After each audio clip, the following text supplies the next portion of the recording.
cours des années de la prophétie de Jérémie, chapitre 31, mais j'ai pas mal erré à ce sujet. En réalité, cette astrologie de la Nouvelle Alliance est une régression par rapport à l'astrologie de la Première Alliance.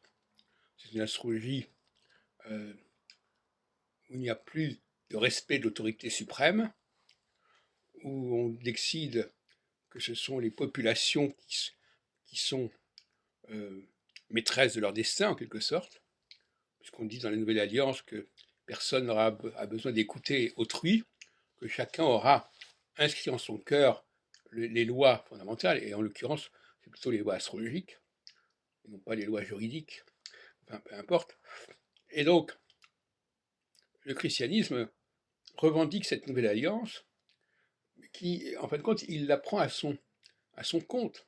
Comme il dit, il est venu pour accomplir cette alliance, cette nouvelle alliance.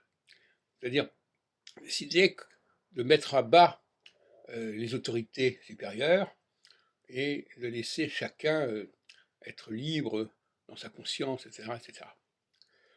Donc, je reconnais qu'effectivement,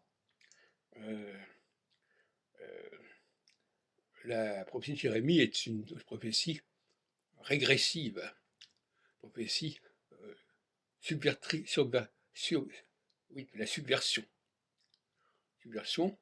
Et ça rappelle que beaucoup de choses dans les prophètes sont dictées par les intérêts de l'État d'Israël, du royaume d'Israël, de la maison d'Israël. Il ne faut pas croire que les prophéties échappent à cet impact considérable des intérêts israélites sur le Pentateuque et sur le Tanakh en général, sur l'Ancien Testament en général, et finalement aussi dans le Nouveau Testament, qui n'est que la continuité, d'une certaine manière, de ce qui a été fait dans l'Ancien Testament sous la conduite des Israélites, qui se retrouvent d'ailleurs parmi les chrétiens, puisque pour eux, comme disait d'ailleurs Jésus, je suis venu surtout pour les brebis perdues de la maison d'Israël.